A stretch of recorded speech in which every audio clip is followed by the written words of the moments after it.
right? Okay. Please go, Sarah. We're ready to start the big questions with Dr. Nazeer Ahmed.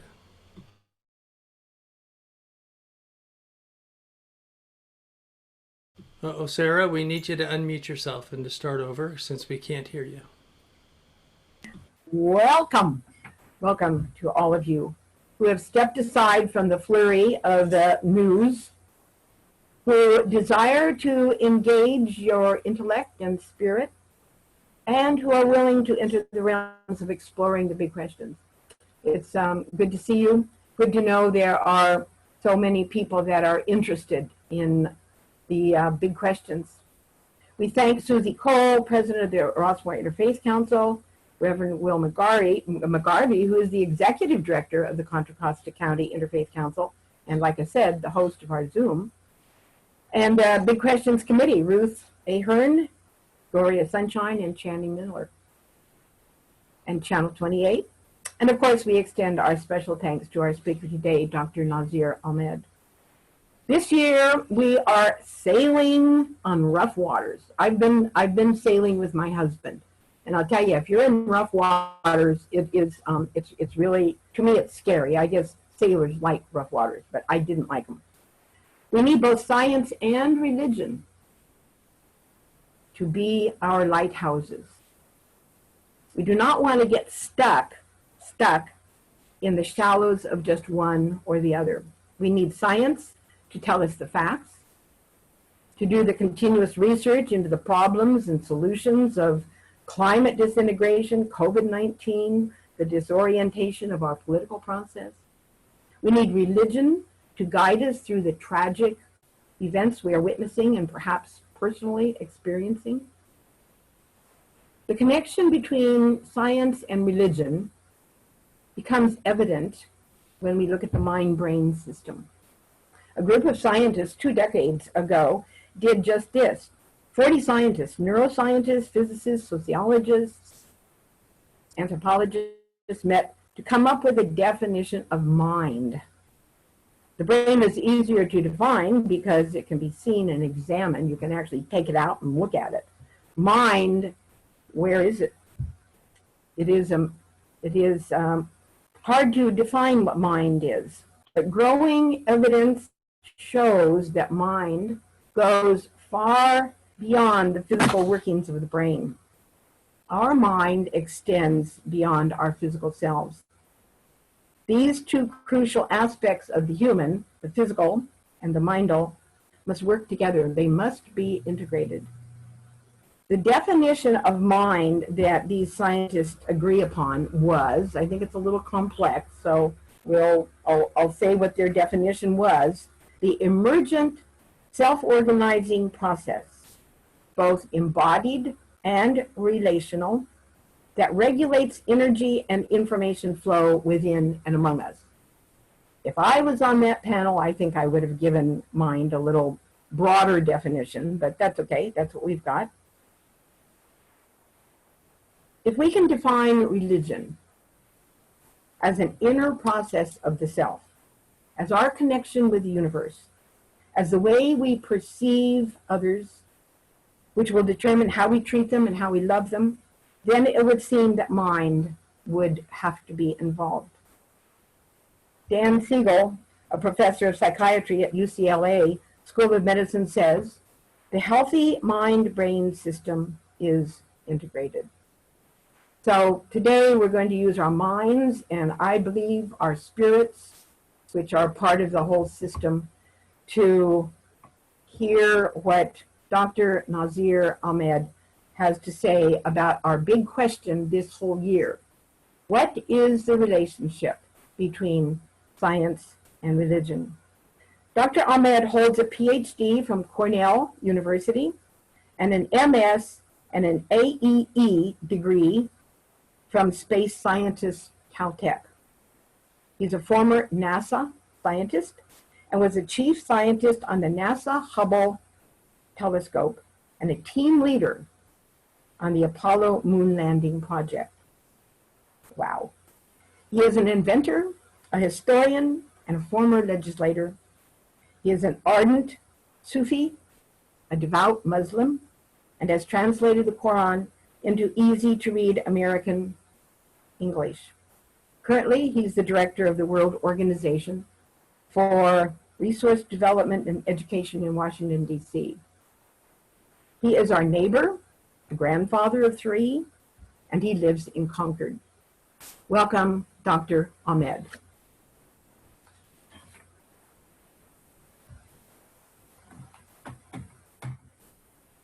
You're mute. Oh, there we go.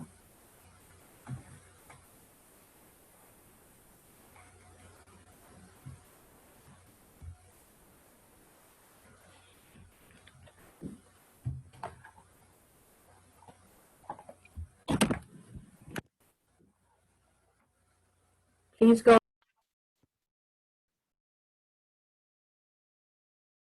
Am I on? Yes, you're on.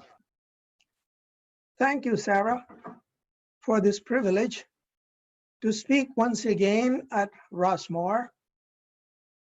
Among the audience are distinguished men and women of arts and science, as well as inquisitive students. I'm told there is also an international audience. The classical approach to sharing knowledge is to ensure that it enriches the participant. We will apply that criterion to our association. I offer each of you a tree to take home. It is the tree of knowledge with 5 branches: the empirical, the rational, the emotive, the perceptive, and the infusive. Namely, the knowledge that is acquired through the body, the mind, the heart, the soul, and the spirit. The title of today's presentation is The Relationship Between Science and Religion. It is indeed a profound question. As it is with all intellectual pursuits, the answer is implicit in the question. 700 years ago, Mawlana Rumi answered it this way, and I quote, "You ride your horse from village to village, asking everyone, 'Has anyone seen my horse?' Modern man is like that rider on the horse. So engrossed is he with the physical and the material that he has lost touch with his own soul, the horse that he rides." In the Islamic tradition, the word for the soul is the nafs. Let us start with a little reflection about the sublime insignificance of the human. As far as we know today, there are 2 trillion galaxies in our universe. Each galaxy has 2 billion stars.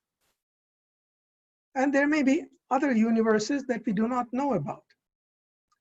Tucked away on the fringes of our own mid-sized galaxy, the Milky Way, is our star, the sun, and our Earth, a speck of dust circling around it.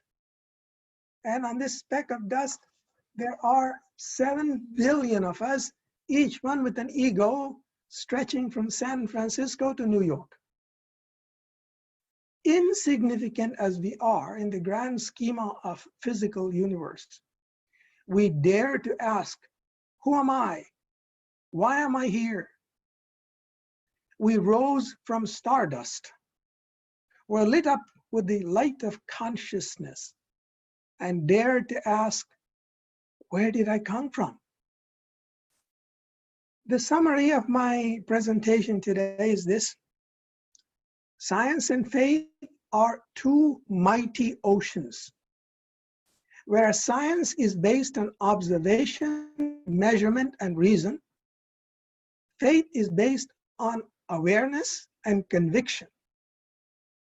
These two oceans meet, they do meet within the human soul. The human is a microcosm of the universe and the mirror through whom God reveals the majesty of his creation. The junction of science and faith is within each of us, not out there among the stars and the jungle of fuzzy and obtuse ideas. Let me start with a parable.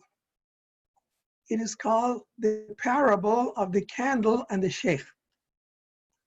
Mawlana Rumi, who passed away in 1273 of the Common Era, was one of the greatest poets to grace this planet. People in the East as well as the West consider him to be a spiritual master and a consummate exponent of the deepest longings of the human soul. Rumi had a teacher. His name was Sheikh Sinai. One evening, Sheikh Sinai was walking back home from the mosque after evening prayers. Darkness was fast approaching. The alleys of the town were narrow and constrained, as they used to be before the advent of the automobile and the freeway. As he walked, Sheikh Sinai saw a little girl walk towards him with a candle in her hand to help her see in the approaching darkness. The great Sheikh approached the child, bent down, and asked her in a gentle voice, "Please tell me where this light came from?" The child looked up at the Sheikh. Her sharp, penetrating eyes saw the great man of wisdom looking benevolently at her. His shiny white beard glistened in the light from the flickering candle. His furrowed face radiated the wisdom of the ages. The little girl paused for a moment, blew the candle out with a single breath, and asked the Sheikh, "Tell me where the light has gone, and I will tell you where it came from." This sublime parable, so pregnant with layers of meaning, is a useful preamble to our discussion about the nature of knowledge. Knowledge is a supreme gift. It cannot be destroyed in an earthquake or burned in a fire as the ones raging in California. It cannot be stolen by a thief or packaged in a container. It cannot be bequeathed from father to son as a piece of property. The branches of the tree of knowledge are vast and cover the heavens and the earth. The body, mind, heart, soul, and the spirit bask in its light. The propensity towards knowledge separates man from the beast. Animals do not ask questions. They do not gather data, build computers, and sift through the data to build the tree of knowledge. Man is thus a knower. Empirical and rational knowledge are the first two branches of the tree of knowledge. Empirical knowledge is based on observation and measurement. It is the basis of physics, chemistry, and biology. Rational knowledge is based on reason and is the privilege of the mind. It is the basis of mathematics, logic, computer science, geometry, and architecture. These two categories, namely the empirical and rational, can be expressed in words or symbols and can be taught. We write scientific papers, give seminars, teach at Stanford and Berkeley, hold Zoom meetings such as this one to share and build upon this knowledge. Empirical and rational knowledge form the basis of science and are the foundation of our modern technological civilization. One may ask, what is science? It is a rigorous method to understand nature based on observation and measurement. As nature is complex, we make assumptions in the process of unlocking its secrets. Therefore, science may also be defined as an empirical method to find the natural truth based on certain assumptions. There are two fundamental assumptions that underlie the pursuit of natural science: the principle of objectivation and the principle of before and after. The principle of objectivation states that man is the subject and the cosmos is the object that man can study with detachment. The principle of before and after implies that the flow of time is linear and every effect has a preceding cause.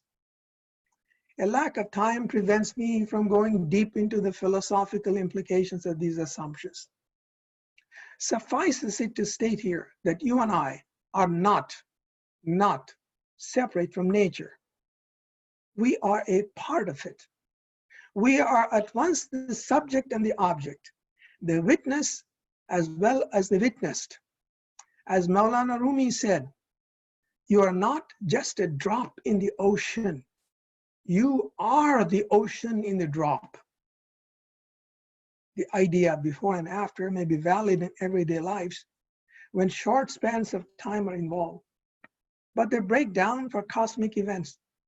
For instance, what was there before the Big Bang? Allow me to share with you from my own experience. When I first entered Caltech as a grad student in 1961, I had an applied mathematics professor who sometimes began his lectures with, "Oh God, make my world linear." For those who may not know what linear is, here is an illustration. If we know that a car uses 1 gallon of gas to go 10 miles, we calculate that it will take 2 gallons to go 20 miles. But is that necessarily true? What if the road conditions change? The road becomes bumpy and has potholes. What if you go up a hill on a curved road or a traffic jam slows you down? Our calculations break down. Similar is the case with scientific predictions. The fact that the Earth has avoided a major collision with a big asteroid in 1,000 years is no guarantee that we may not be hit with one tomorrow. The body is the means of interaction with the physical. It is the vehicle for observation and measurement. The mind is the instrument for reason, a vehicle for rational and extensional thought. It is the nursery for mathematics, logic, geometry, language, and thought synthesis. It processes the information generated by the senses, connects it with logic into a rational whole, and seeks to make sense of the cosmos.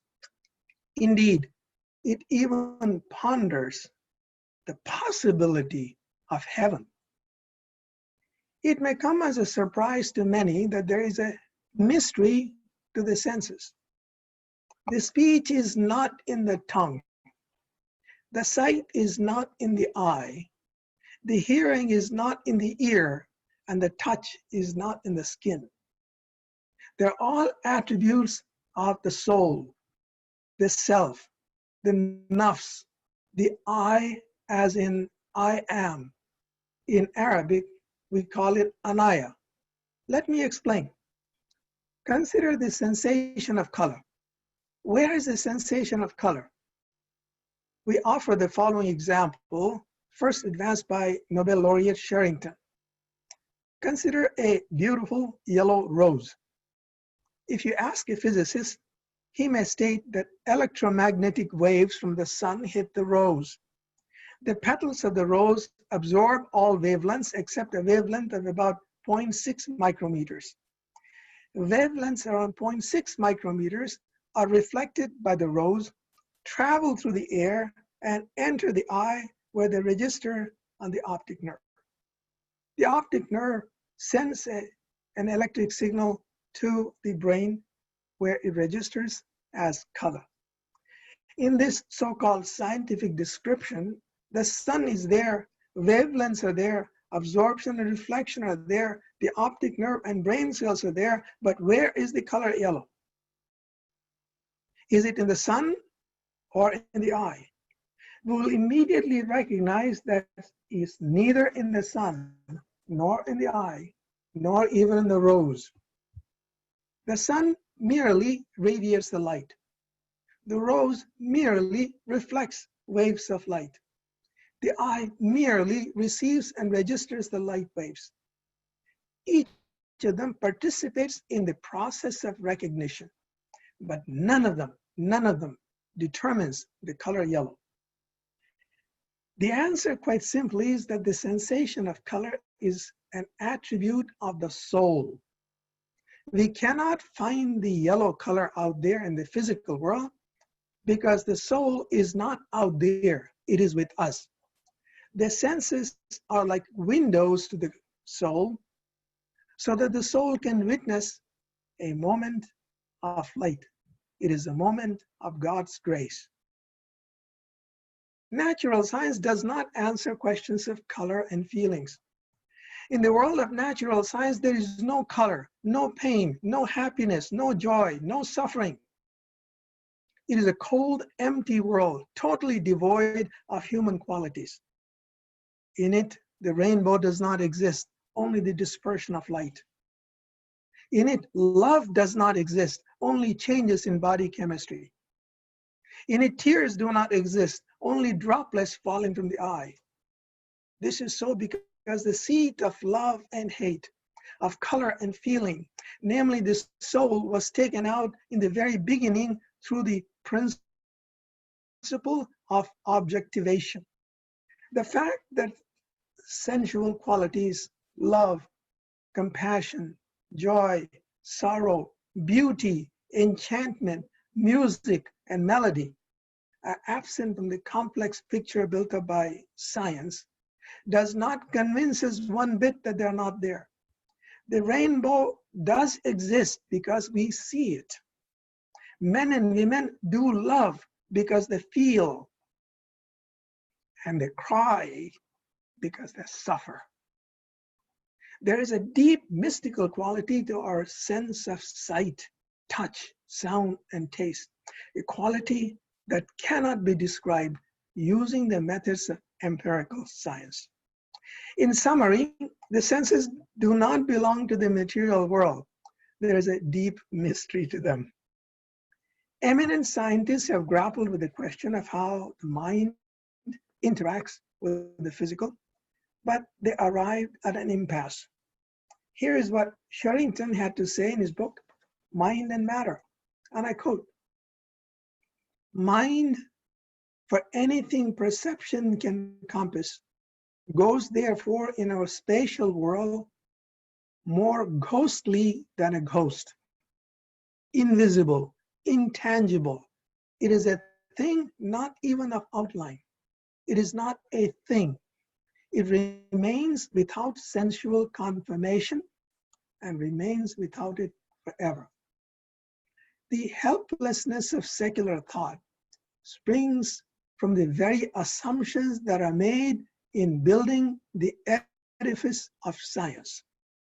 These assumptions exclude the soul from the world at the outset. It is like the first gambit in a chess game. Having excluded the soul at the very beginning, we cannot locate it later when we go searching for it. As a consequence, knowledge that is acquired through scientific thinking is cold and logical, without color, without feeling, and without love. The mystery deepens until we arrive at the confluence, the meeting point of the mind, the body, and the heart. They do meet, And the meeting takes place in the soul, the self, the I that defines each of us uniquely. Do remember that from the creation of Adam till the day of judgment, there never was and there never will be another human being like you or me. That's how unique we are. If the empirical and rational were the limits of human knowledge, then where do love, compassion, forgiveness, mercy, and grace fit in?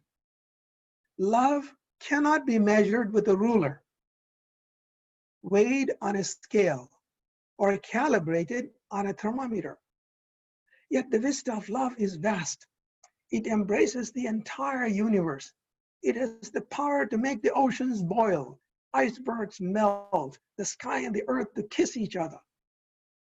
I'm sure each of you have felt the pangs of love somewhere, sometime, someplace, with someone, and the scars may still be there. The fact that we cannot measure love with a wooden pole does not convince us one bit that it is not there. It resides in the inner recesses of the heart. In all of God's creation, there is nothing as sublime as the heart, for it alone has the capacity to love and to be a stage for manifestation of divine grace. Emotive knowledge is the third branch of the tree of knowledge. It is the knowledge of the heart. This kind of knowledge is felt, but it cannot be taught. Here are some attributes of the heart. The heart is the stage for the emotive life of the human. It is where love and hate, compassion and mercy, charity and greed, forgiveness and vengeance find the resolution. The heart possesses a powerful electromagnetic field and has its own nervous system with a network of over 40,000 neurons. The neurological centers store data that enable it to think and accumulate wisdom. It releases hormones that send messages to the brain and influence behavior. Hence the saying of Prophet Muhammad, peace be upon him, there is in the human a piece of flesh. If it be sound, then the entire body is sound. For the discharge of its higher responsibilities, the heart has the capacity to turn, not physically, but emotionally. On one side, it looks at the life of the earth and the dazzling riches, reaches out to greed to possess them. On the other, it turns the gaze of the spirit, contemplate its grandeur and its beauty, and bask in its light. For this reason, it is referred to in the Islamic and Sufi traditions as the qalb, namely that which turns like a gimbal in a spacecraft. Importantly, the heart is the throne for revealing divine grace.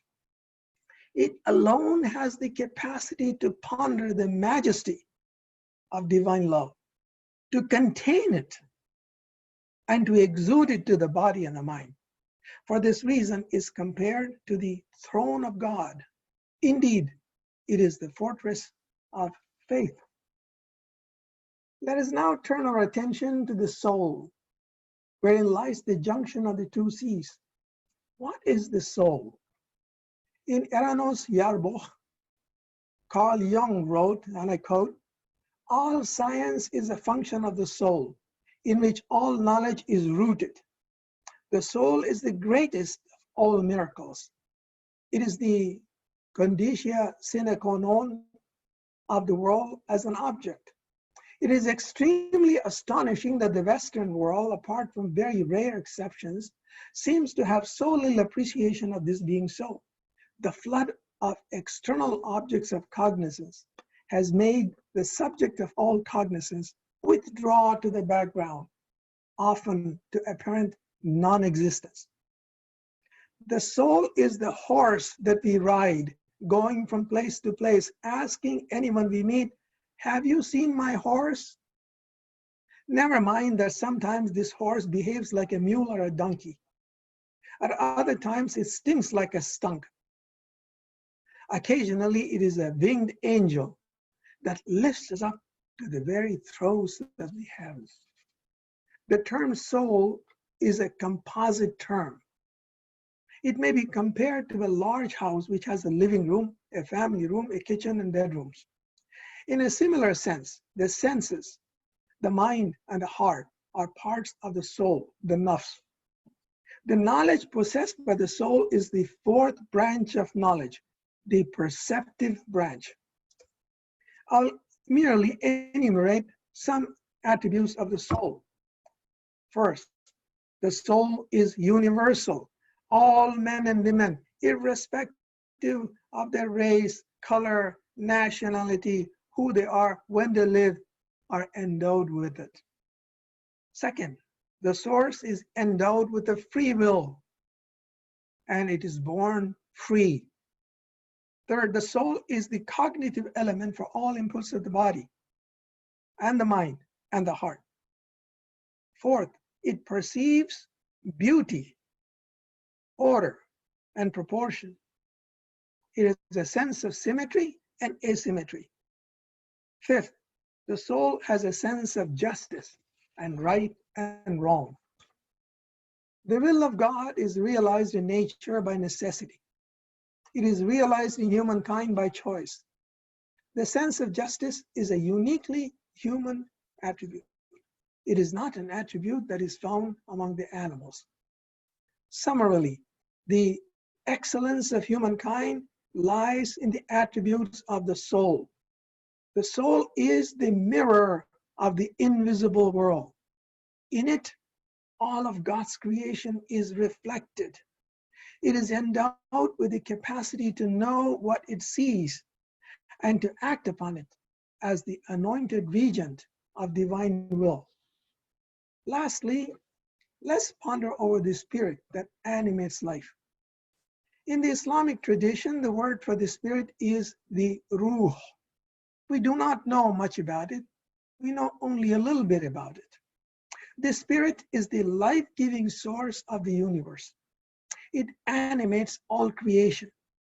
It is the light of existence. It is not the body that contains the spirit. It is the spirit that contains the body inside and out. At the most elemental level is the spirit that animates all things. Trees, birds, animals, the stars, the universe, the heavens and the earth. It is not a dead universe we live in.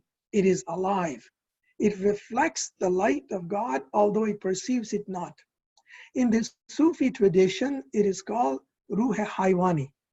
A rough translation is the basic spirit that animates all creation, animals. The spirit that animates humankind is of a higher order. It has a heart. You and I are made of the same stardust that the planets are made of. But we are stardust which has become conscious and is aware.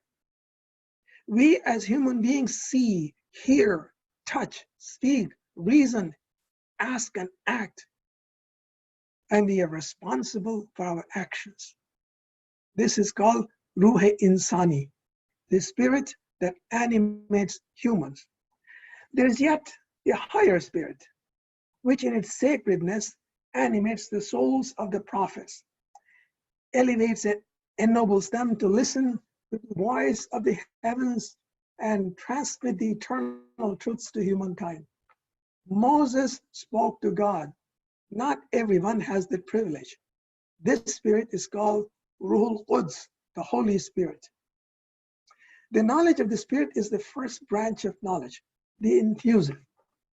Thus, the tree of knowledge, which I'm asking you to take with you home, has 5 branches: the empirical, the rational, the emotive, the perceptive, and the infusive. The empirical and the rational define the domain of science. Faith is all-inclusive. It embraces all 5 branches of knowledge. Humankind is unique in the heavens and the earth, provided with senses steeped in mystery, A noble mind crowned with reason that probes the deepest secrets of the cosmos. A sublime heart which is illuminated with heavenly light. A soul that is perceptive of divine presence, and a spirit that bestows upon him life, knowledge, and power. I conclude with a reiteration of what I stated at the outset of my presentation. Science and faith are two mighty oceans. Both are in search of the truth. Science is based on observation and reason, but it hits an impasse due to the assumptions it makes, and it stops there. Faith is based on awareness and conviction.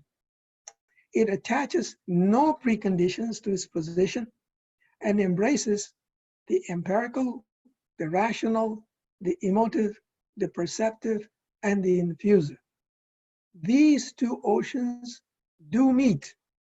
They meet within the human soul. In the search for the truth, one must not be blind to the boundaries that our limitations impose. Let us recall the parable of the 4 blind men who approached an elephant to find out what it looked like. The first one embraced the elephant's foot and said it was like a pole. The second one stroked the belly and said it was like a massive wall. The third caught hold of the tail and said it was like a serpent. The fourth one felt the tusk and said it was like a smooth rock. Truth is one and indivisible. Truth is one and indivisible. There is no scientific truth and a separate religious truth. The search for a meeting of these oceans is an individual search, and the path one takes to reach that junction is predicated upon one's journey in life, one's capacity to learn that is given to us by God, and ultimately on the grace of God Himself. Thank you.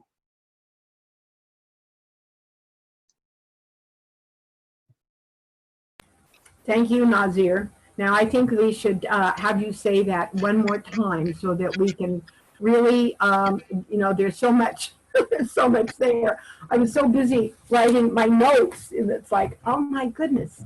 The metaphors are really helpful in understanding. Thank you so much. Now, I can send you a copy of it. Oh, would you please? Oh, yes. Send me a copy. And would you mind if I send that out to people who might be interested? This is for all of us.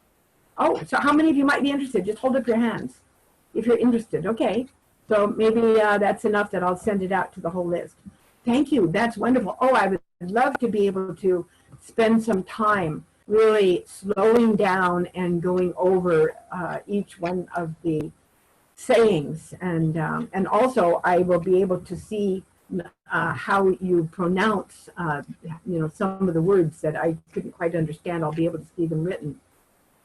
So this is our time now for us to ask Dr. Ahmed questions or to make our own statements. And Will, you did say that you had questions also for Nazeer.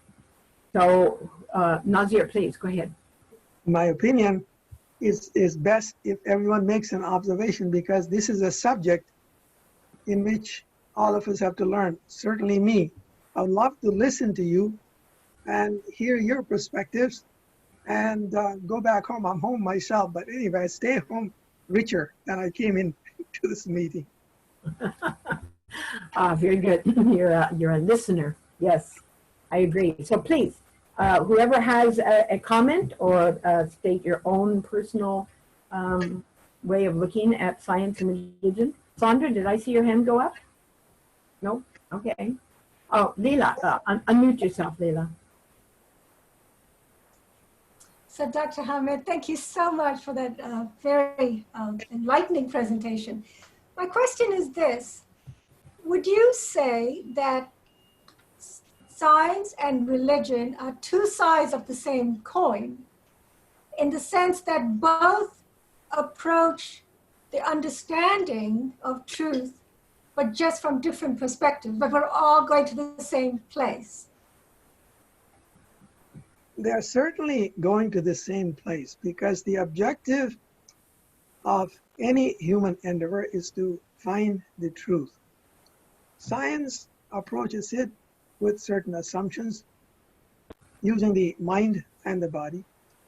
Faith approaches it in a more comprehensive way using the input of science as signs, S-I-G-N-S, so that in the broader paradigm of faith, science becomes a servant of faith rather than the all-embracing know-it-all that some people assume it to be.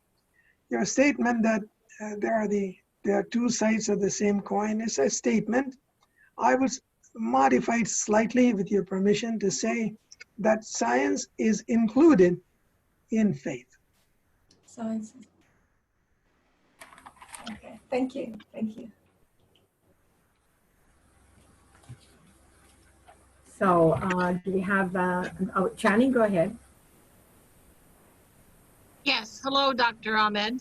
My name is Channing Miller, and my entire life has been a search for wholeness in all things. And as I approach the split between science and religion, I ponder the human mind, you know, the conflicts between science and religion. And I really see that as a matter of the development of the human mind for people who are entrenched in one or the other. I really like what you said about the truth is one, and science, there's no division between science and religion. And so as I'm like looking at some of the more modern scientists and some of the people who are exploring consciousness, like David Bohm, this fits for me. You know, this fits for me, that it's one truth and indivisible. It's not, you know, it's not two parts. It's a part of one. So I really enjoyed what you said today because it really sort of validated for me my own quest, my own search, and that is for the whole of truth. I know I'll never get there in my lifetime, but at least I'm on the path. Thank you. Thank you. The search for truth, the truth, is the eternal search. Are we going to reach there on the day of judgment, towards the end of our existence? We will. The thing that I would like to share with everyone is that the division between science and faith is man-made. It is because of the assumptions that we have imposed upon so-called science, so that we can simplify the universe and make some sense of it. I gave the example of linearity, for instance. Nothing in the world is linear. I gave the example of objectivation, that we are somehow separate from the universe. It's like the fish saying that I'm separate from the ocean. Fish swimming in the ocean asking, where is the ocean? And the example that Maulana Rumi gave, namely you ride your horse from place to place and you ask everyone, have you seen my horse? So it is implicit and we must be conscious of it, and you're so right. Each of us has to pursue it in accordance with our life experiences, our capabilities, our assumptions. Always be conscious of what assumptions have I made. It is not the truth, it is still an arrow, a path. The journey is still there. The truths are still there. There are more horizons to conquer beyond the horizons that we see. Thank you. Cecilia Menzel, go ahead. You're muted, Cecilia. Or Celia? Celia. Yeah, go ahead. So I'm somewhat in awe of most of what you said, but I'd like to disagree with one theory, and I'm not educated. I mean, I didn't go to university. I'm well read, but you know, I've got my limits. I wrote in the chat. I really do believe that we don't know enough yet about the other creatures that share the earth with us. I think human beings are not necessarily better than other animals, because I think we're an animal. And that we really need to learn to respect them more, stop killing them the way we do. Millions and billions die because of human greed. And I get a little bit too intense maybe, but I believe we need to respect other life more. That's it. I agree with you. I hope I was not misunderstood. I did not mean to suggest that somehow we should not try to understand what else is there on this earth as we should be doing. All I was trying to point out was that based upon our current knowledge, certain attributes that we seem to have as human beings, and there are some attributes that pervade other creatures. And we have to learn from each one of those attributes, learn from each one of the creatures. Certainly, the little ant that crawls on the floor has a great deal to teach us. And there are so many parables that I can relate about how ants have taught human beings. There's so much we can learn from birds. How is it possible for some of the birds to fly 8,000 miles, 10,000 miles without getting additional food or water, supposedly? There are things that we have to learn with humility. I agree with you. We have to be respectful. We have to honor every one of God's creatures. Thank you, because I believe my cat has a soul. I believe all animals have a soul. I believe that they care for their children, most of them as we do, and that we totally ignore their needs other than they fulfill our wants and needs. And I won't say any more. That's basically one of the things that's deepest in my heart. And I believe that God doesn't like sacrifice, prefers good deeds. I mean, I'm naive in that sense. And thank you, because yes. Thank you, Celia. I thank Paul Ridgway for telling about the participant list. And evidently you can raise your hand in the participant list. So Paul, you have your hand up, and you get your hand on the participant list by, I think, reactions, right? But Paul, go ahead. You have your hand up. Oh, hi. On the participant list, if you go down to the bottom right corner, there's 3 dots. If you click on those 3 dots, you'll have the opportunity to raise your hand on the list, and then you can lower it there later after you've. Oh, okay. I see. That's pretty cool. So, okay, go ahead. You have your hand up.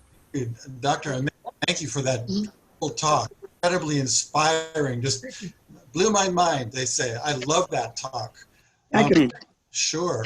And I just, I have one little question is it possible to email you and ask a question later? Absolutely. How is that done? Will you put it? My email address is known, I believe. Oh, knows it? Yeah, Will has it. You can. Will? I don't know who that is, but if Sarah has it, I'll just ask her later. I have it. Yes. Okay. Okay. Yes. Ahmed, my question is about how you said that science, the various branches of science you mentioned, seem to not study many aspects of human experience, like, love, suffering, and many things like that. And I don't hear you mentioning the science of psychology, which certainly attempts to study human suffering. And I think other things like love and definitely cognition and things like that. So I suspect that there's a strong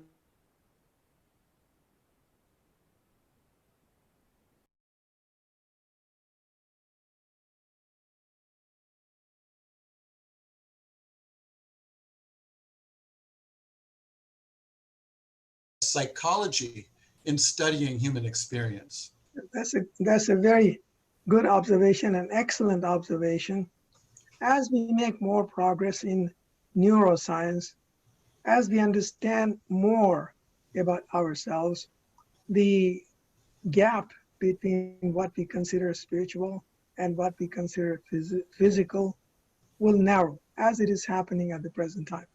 For instance, for a long time, people did not know much about the heart except that it considered it to be a pump. 1,000 times a day, it pumped blood. But now we know its electromagnetic field is more powerful than the electromagnetic field of the brain, that it has its own neurons, that it is capable of learning, artificial intelligence, store information, learn wisdom.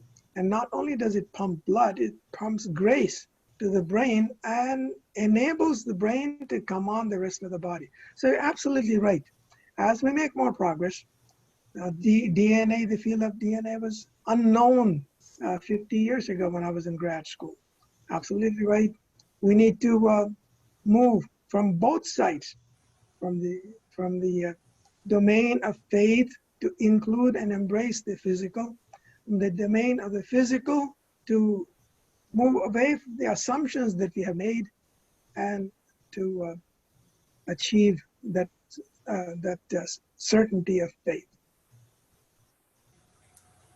Okay, thank you. So Roger Roque, you've got your hand up in the participant list. Roger Roque, are you with us, Roger? There, I unmuted. Okay. Okay, good. Yeah. Anyway, my background is science and engineering background, and I've really enjoyed the talk in terms of pointing out, basic assumptions that never get talked about. At least never in my career got talked about. We certainly talked about assumptions, and but the whole scientific method is based on certain assumptions you make, and then you either prove or disprove them. But some of these basic points never got discussed. The other side of me is, I was born and raised Catholic and still am, and I think the Catholic Church and probably other Christian churches have really done themselves a big disfavor by building this wall between science and faith. And I'm happy to see that certainly in today's world, some people like,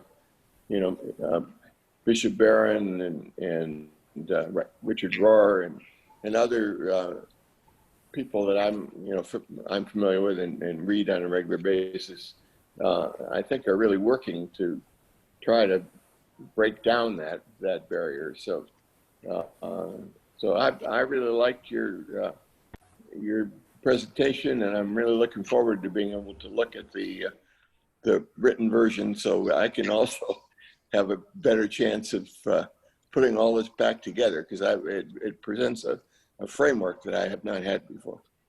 Thank you, sir. Thank you. Let's see, Linda Carter. Linda, you got your hand up. Go ahead. That was wonderful for me. Thank you. I'm curious about the power of the Holy Spirit. And to me, that is the greatest aspect of that which is available to all of us for the integration into the wholeness of all that is held in creation. And I'm just curious what you have to suggest in terms of opening ourselves more fully to the Holy Spirit, so that that which the empirical has to give us might be more fully understood from the heart. That's a profound question by itself. In our tradition, in the Quran, it is said that there is not much that we know about the Quran, or that about the Spirit, or that something about the Spirit, but very little. Now, the Holy Spirit shows up in the revelations, as, for instance, speaking to Virgin Mary when she is anointed with the Spirit of Jesus. what do we know about it? Not much, absolutely very little, except what it brings in its wake for us ordinary earthlings. What did Moses bring for us after he spoke with God? He brought us the 10 commandments. We know the 10 commandments, but we cannot say anything about the experience that he went through as a prophet on Mount Sinai, where he saw the light, went in there, basked his heart, came back. Here are the 10 commandments. So the question that you're asking is so profound that we can only contemplate it, muse about it, reflect upon it, but anything that we can say would be trite, would be commonplace, would be meaningless. The only thing that I relate to in terms of spirit is its functionality. The spirit is what gives us life, knowledge, and power. When the spirit is with us, we are alive.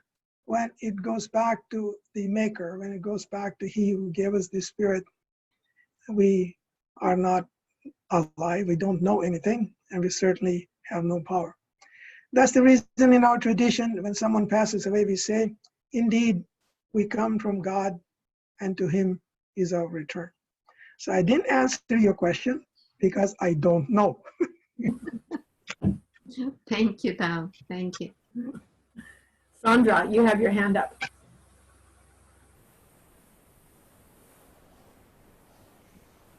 Hi. So you said two things that really startled me. You just said that the Holy Spirit anointed Mary with the Spirit of Jesus. So does that mean that she was pregnant already and the Spirit of Jesus or the soul of Jesus came into the baby? That's, again, such a profound question, the answer to You which said it.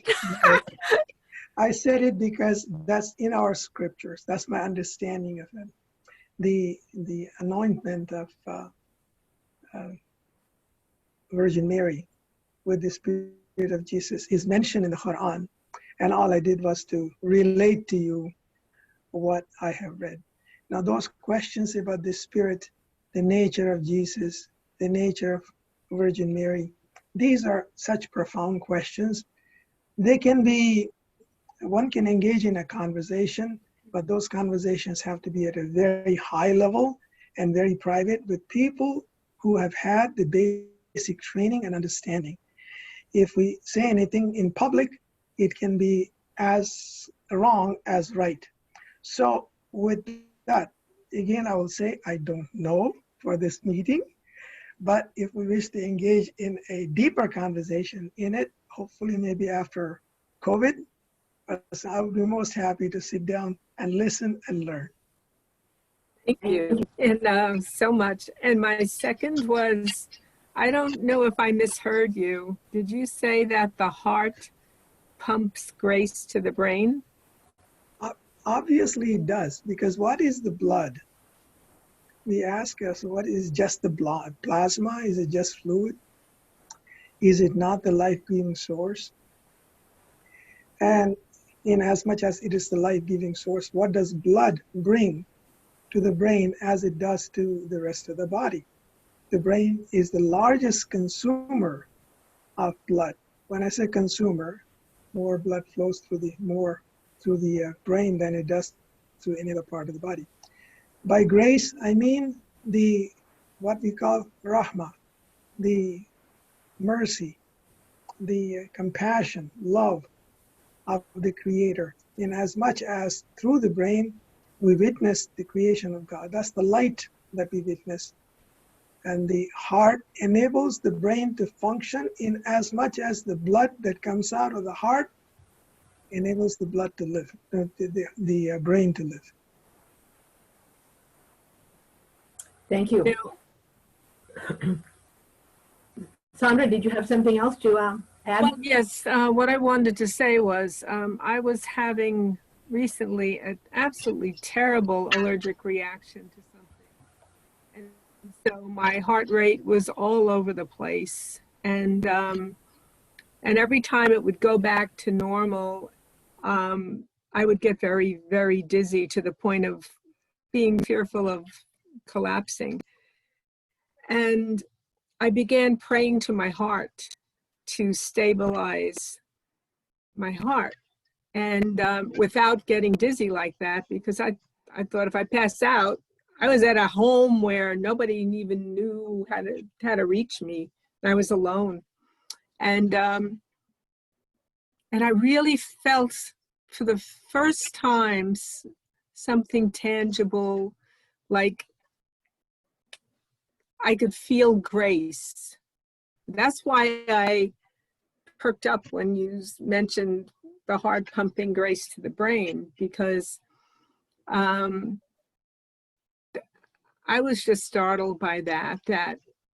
And immediately when I asked and when I believed in grace, because I didn't believe in grace, but then, you know, I hoped there was a thing called grace. And as I was praying, something came over me too about believing in it, really. And as soon as I believed, that's when it happened. You know, it went back to normal. Thank you. Thank you for sharing that experience. Yes. Will, did you have some questions or comments from for Nazeer or the rest of it? There's a question in the chat room from Muhammad Jawaid. As science believes in human evolution from a primate entity, whereas Abrahamic religions say God created Adam, how would you contextualize in simplistic ways to today's youth?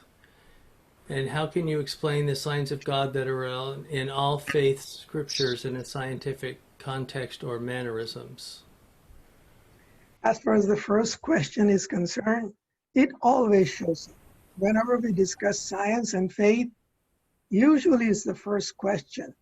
I'm surprised that it's the fourth or the fifth question that we got today. I'll speak for myself. I do not believe in the theory of evolution. I think it's a great theory, very elegant theory. It has tremendous beauty to it, a compulsive power to it, but I do not believe in it for the following reasons. These are my reasons for it. Number one, the theory of evolution does not ask itself, what is it that it's searching for when it applies to man? We have to, if we are looking for a needle in a haystack, we must define what that needle is. In other words, we have to ask ourselves what makes us human. Is it the shape of our bones? Is it the size of our skull? Is it the fact that we walk on 2 feet? I remember in 1992 when I dropped off my daughter in medical school at the University of Chicago, we walked over to the museum there, and then there was an exhibit, obviously from some English source. And in that display, there were 3 sizes of brains. Size number 1 was that of an Englishman. Size number 2 was that of a German. Size number 3 was that of a Bengali, namely an Indian. Size number 1 was 100. Size number 2 was 80. And size number 3 was 50. So I said to my wife, obviously, the first one must be loaded with stones. We don't know. We have to define what makes us human before we search for it. That's one. Secondly, I am yet to see a scientific proof, a concrete proof, an empirical proof for the so-called spontaneous mutation. People say, yes, there is there, but I have yet to see it. Thirdly, the theory of evolution assumes the arrow of time is linear. It points in a certain direction. I'm not convinced about it. What is time? I can give you 21 different definitions of time. Perceived time, relative time, clock time, timeless time, timeless energy, etc., etc. Which one defines creation? Now, once again, it's a beautiful theory. It's a great theory. However, I personally, as a scientist, do not believe in it. I believe that things change, especially creation happens by a moment of divine grace. So the debate continues. I engage in these debates very often with friends of mine. Just this last week, I had a discussion with another friend who sent me a book about the irrefutable proofs behind the theory of evolution, that I want you to know where I stand. And there was another question, the second one had to do with, well, I forgot the second portion of the question. Yeah, is how can you explain the signs of God that are in all faiths scriptures in a scientific context or mannerism? Well, precisely because they're considered as signs. Namely, one way to look at science, one way to, for instance, look at the marvelous, sublime secrets that are within the human body, whether it be in the cells or in the DNA or in the cosmos, the fact of creation of so many different stars and universes and so on, is to say that it is not the ultimate truth, but is a truth on the way to truth, namely as a sign to something that is higher, something that reinforces the ultimate question, what is beyond it? And until we come up with an answer to the truth as to what is beyond it, there must be faith. For instance, I raised the question, what was there before the Big Bang? Now, when you ask that question to a physicist, they said that's an absurd question, and you as a scientist, Dr. Ahmed, should not be asking that question. But the thing is that the theory of the Big Bang was predicated as a singularity. We knew, for instance, the universe was expanding, and therefore you stretch it back, come up with a singularity. And I studied singularities for 2 years at Caltech. For instance, what is there at the tip of an earthquake crack? How much stress is there? Mathematically, you cannot describe it. What I'm trying to postulate here is that science must be looked upon as a tool, as a method, as a means, subject to assumptions. It gives us good answers, good enough for us to do all the things that we do, and to give us the power that we have, even go to the moon and understand ourselves physically. However, it is not the ultimate truth.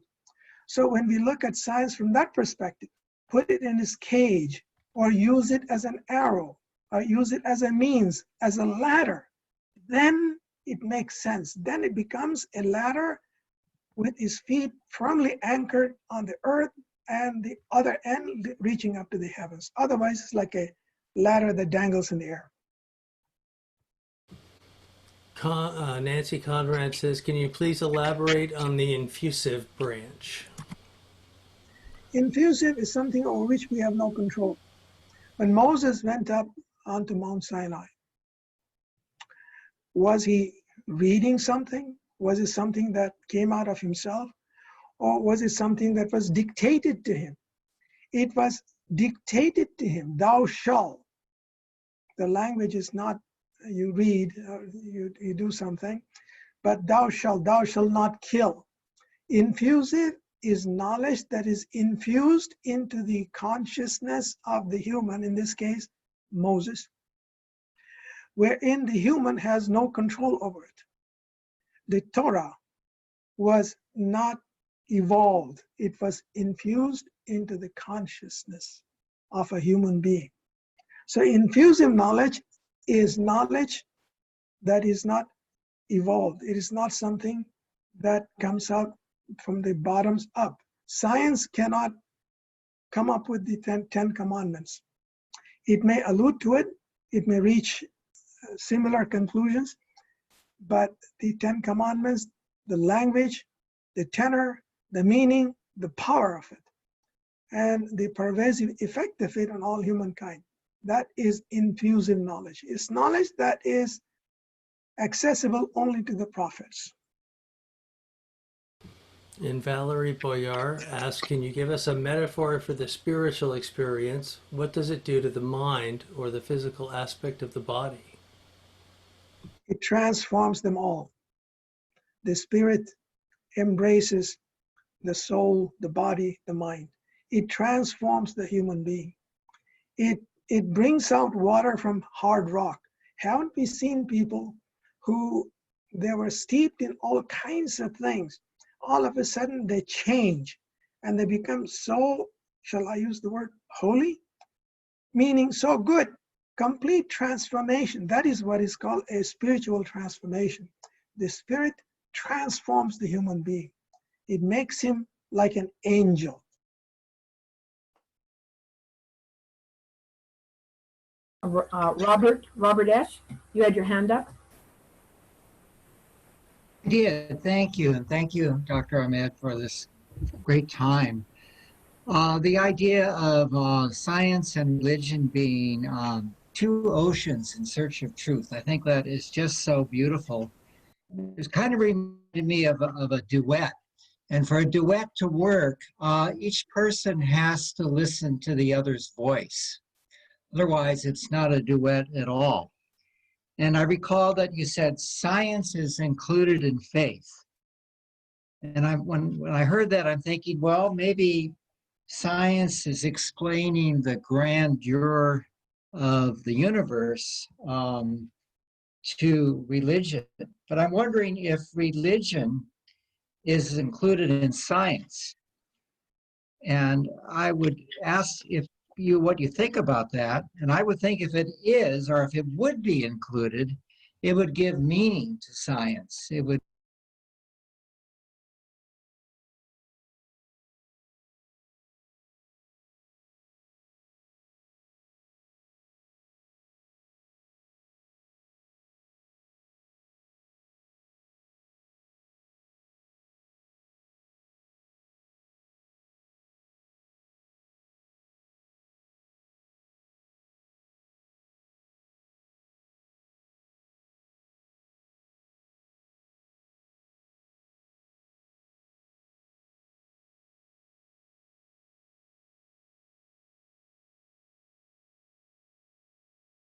For the sake of discussion in here. It has made certain assumptions. It has enabled us to gain some understanding of the universe and some power over the universe. Faith comes from a different perspective. If we can come up with a theory that removes the assumptions that we make in science, perhaps then we can make further progress towards a deeper understanding of the universe. In other words, how can I say that I am the subject and the object at the same time? What I'm looking at is the same as what I am. So if we change our assumptions and build other theories that include us, not as a subject, but as a subject and object, perhaps then we can come up with a unified theory of science and faith. Let's keep working at it, chipping away at it, as the neuroscientists are doing, as the microbiologists are doing, as the people who are probing the universe are doing, as we build more Hubble Space Telescopes and other Hubble telescopes, and we go from awe to awe. Perhaps one day, humankind will be able to understand the universe without using these props, without using these assumptions. Thank you. Thank you. Any other comments or questions? Yeah, Linda, go ahead. You're mute. Okay, go ahead. In order for what you just spoke of to happen, it seems that the language of which the human is currently using for understanding of the signs of reality seems to vastly needs to be changed so that the language of the heart and the Holy Spirit, which are so much more inclusive than the senses that we ordinarily are using, those senses expand so that the object and the subject are held within one field, and that field in its own brings the light to the being, and the light is somehow received in a manner that is beyond the linear meaning of words. And so it just seems like there will perhaps eventually be an opening of the physical to contain more of the light of the truth, and that a language will eventually be developed that maybe allows us to communicate more with one another in a way that's quite different than we do now. That's excellent, excellent observation. Anyone who has written a PhD thesis will relate to the following. You come up with a formulation and you want to somehow come up with a conclusion based upon your formulation or theory. In the process, you start making assumptions because it's not possible, or we are not capable at this stage as grad students or whatever, to somehow go from the premise, that's the theory, to the conclusion. We make assumption 1, assumption 2, assumption 3, and on. We document them and we say, based on these assumptions, this is the conclusion that I have arrived at. A good example, some people, just a little bit, for instance, for about 300 years, people have dealt with what we call the Hooke's law, namely, when we pull on something, the amount of force that is required for the pull is proportional to the stiffness of whatever it is that we are pulling. And when I was at Caltech in the 1960s, there was one professor, Professor Fung, one of the famous professors. He was working on materials with memory, namely nothing in the universe goes linear. For instance, when we pull on a muscle that we have, it becomes more stiff. Most materials in the universe become stiffer as we pull them. So he came up with a modified law called Fung elastic that involves tensors and others. It becomes complex. Your observation is very sound. There are ways of approaching it. Either we can start from the simple and go to the complex, or we can start from the complex and go to the simple, if we are capable of doing it. Nonetheless, I do believe, I'm hopeful at my age, that humankind one day will come to that confluence, that they will be able to understand the will of God, whether it be intuitive, infusive, rational, or feel it through the senses, that human beings will be able to do it one day. Thank you. I would like to express that it seems that God's language is silence. And in the meditation practices, which are being encouraged, by almost all religions and faiths, the meditation practice to go into silence, that hopefully means that we are quieting ourselves in order to listen to God. This is my experience in meditation. It's really hard to quiet the mind, of course. I find myself saying, okay, God, here I am. I desire to be with you. And then, by golly, 30 seconds later, I'm planning dinner. It's just but I always desire to come back to God. That's my personal experience. I don't hear any great things, but in the silence, when I can manage to enter that space, I feel such a deep peace and a deep sureness that all is working for the good. That indeed, as the Bible says, the Most High's rule in the kingdoms of men and women. And, I often wonder about how they are ruling now. I mean, where are you guys if you're actually, contributing to this planet, which seems to be in such turmoil? And it's come to me that if they have rules, if the Most Highs have rules, the rules might be the most good for the most people for the longest amount of time. And of course, that's the big picture. And it takes faith to accept that. There's no science that I know of that can prove that. So in my silence times with God, I find that faith that all is going towards God and good and love and truth and beauty and goodness. And this helps ground me in these days of such turmoil. I just wanted to share that that's my experience. It's an excellent observation. The same technique is used in science and technology also. We call it the signal to noise ratio, SNR. Signal to noise, okay. SNR.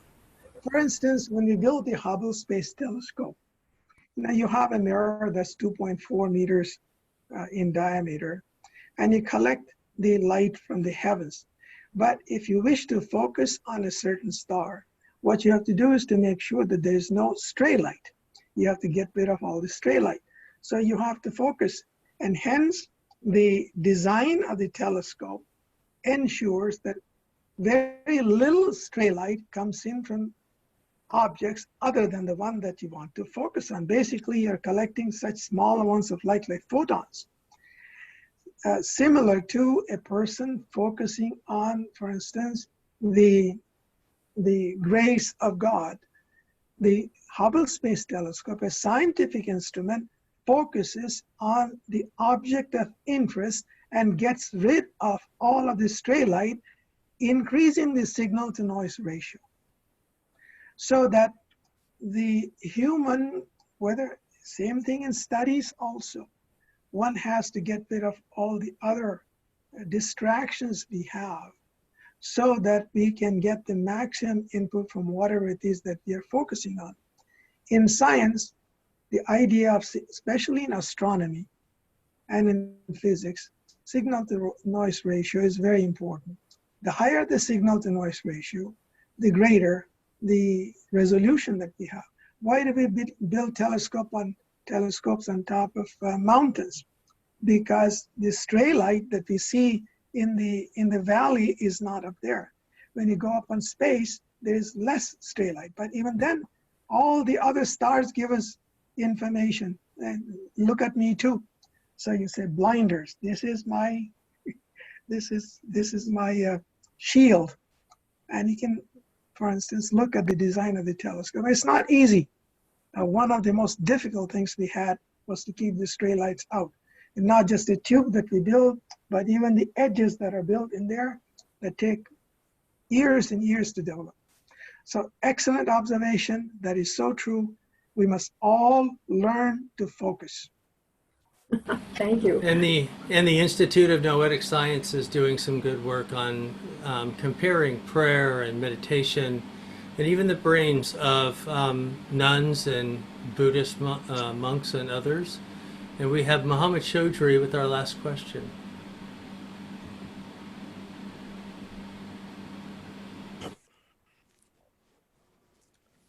Muhammad? Oh, thank you very much.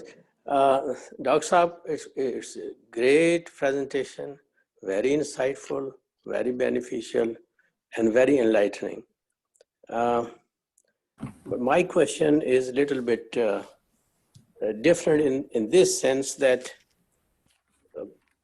I always have a kind of puzzle in my mind, a conflict in my mind and heart as to why there were times there was too much religion and still man fought and still man created havoc. Now there's too much science and we have now reached a stage that we can destroy this whole earth and much more within no time. So one was the work of religion, the other is the work of science. Will ever man learn to live better with a combination of both, honoring both? Yes, we talk that we honor both. Have we ever seen anyone who is inventing something thinking that it will be beneficial. Yes, we are benefiting from science in the field of medicine, in other fields, transportation, even in communications. But what about in the field of asana? So my question is, when will man ever benefit from both with balance and live in love and live in peace? Do you have any answer to this? Well, an excellent question, first of all. As with any answers, the answer is in the question. It takes us to the area of sociology and history and human interactions. The key word is justice, balance. There is justice and balance in God's universe or in nature. That's why we write the equations. That's how we are able to capture so much of scientific behavior with a single differential equation or an integral equation, because there is justice, there is balance in the universe. Humankind is subject to two poles, right and wrong, good and bad, justice and injustice. Where is that fulcrum? Will humankind learn to observe the principle of justice? There are certain unwritten but universal rules that regulate human behavior, just as they regulate all other creatures too. Some of them are enunciated in the 10 Commandments. Thou shalt not kill. Do we observe it? If we don't, why don't we do it? That question as to will humankind ever learn to somehow come up with a balance between good and evil, between justice and injustice, has to be left to future generations. We certainly have not arrived at that stage as yet. Science has helped us gain power. Science has helped us gain some more understanding and hopefully some more control of our physical self. Certainly, we live a little better, eat a little better too, live a little longer, drive faster, ride airplanes, go to the moon, understand DNA. We store a lot more information, but have we learned to use that information correctly? That is an ethical question, and the ethical question can be answered by only the generations of the future. That is where spirituality comes in. That's where guidance comes in. That's where a higher understanding of all faiths has to come in. Not in the rituals, not in the do's and the don'ts, but the essence of faith.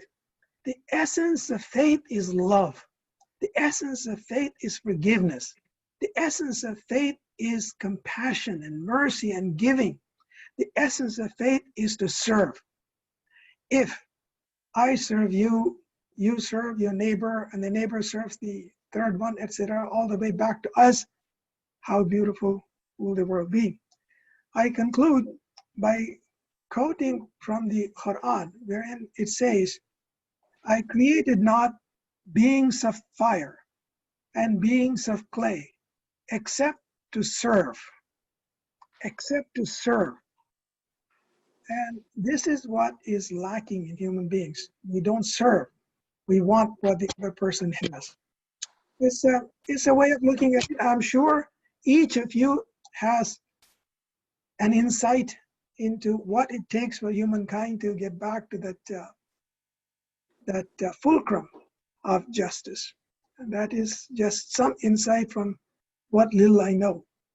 I crave your indulgence if I said something in there that is contrary to what you believe in, or I said something that may take some people in a certain direction.